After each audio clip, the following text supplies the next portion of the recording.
Thank you. Yes, sister. Thank you for your lecture.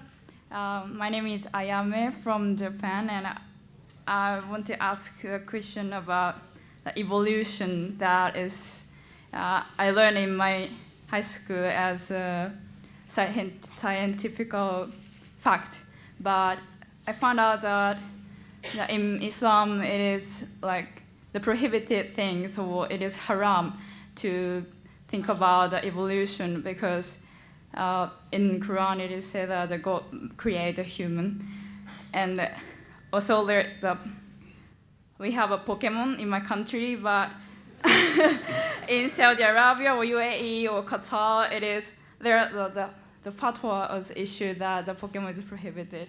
So I feel so.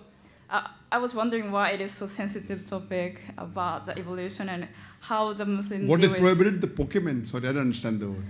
What? What is prohibited? You said.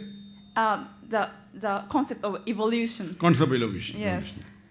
So I was wondering why it is so sensitive topic and how the Muslim people deal with it. Sister asked a very common question, and like her, even I studied in my school and university about the Darwin's theory that human beings have been evolved from ape. Sister, if you analyze what we learned in school was Darwin's theory, the theory of evolution.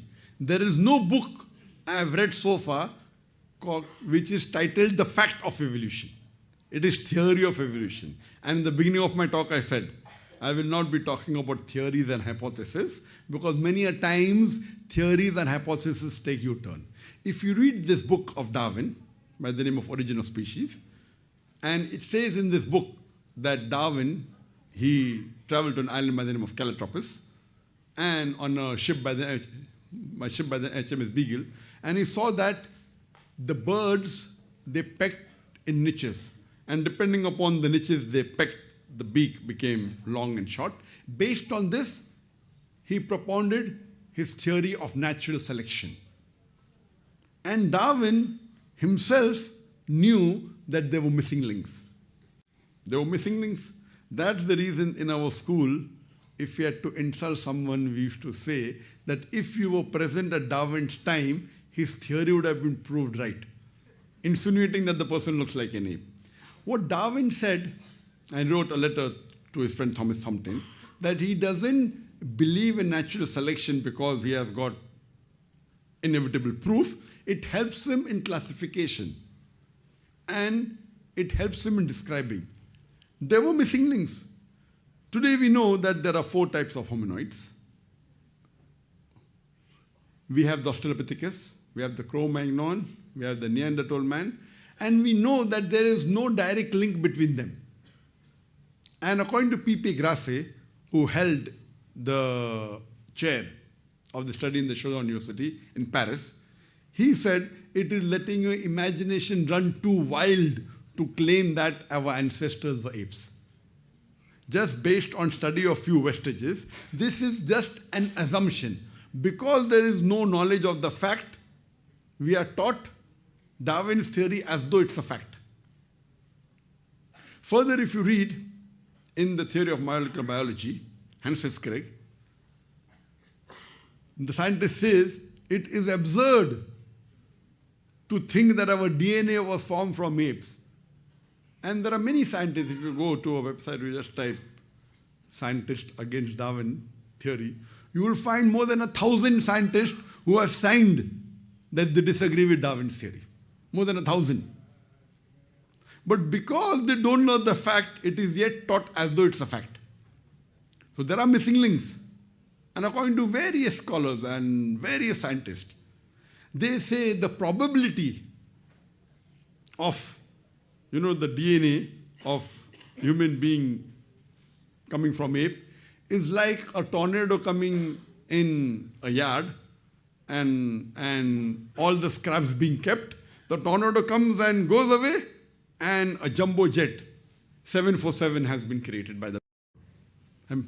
What are the chances? The other scientists say that if you pick up millions of letters and you keep on putting one any picking up at random and placing them, an encyclopedia of thousands of pages will come into order with exact meaning and definition. The chances are less than that. So all these are hypotheses, sister. Today the science doesn't agree that Darwin's theory is a fact. But because they don't have an alternative, they teach it as a fact. And in our school, we have a school, Islamic International School, and it's an international school from the IGCSE syllabus. And even we have to teach Darwin's theory because they're in the syllabus. So we tell our Muslim students, we teach them exactly what is there in the book. So the teacher correcting doesn't think that a student don't know about Darwin's theory. So we write the answer, full answer, then we write but. Then we mention, according to latest research, and then give the answer, blah, blah, blah. So they write a double answer. First they write exactly what is mentioned in the textbook. Then we write the other research. So no teacher can say that the student doesn't know. And then we give the right facts of so many scientists have said, blah, blah, blah, blah. And if you hear my tape, there is a detailed answer which is only given on this theory of evolution. This, in short, I hope that the answer to the question. It's only a theory, it's not a fact. We believe that, alhamdulillah, the human beings have been created by Allah subhanahu wa ta'ala. And the first man on the face of the earth is Adam, peace be upon him. And from that, the humanity was created. That's called the creation, not the evolution. Hope that answers the question. But that doesn't mean that everything what Darwin said is wrong.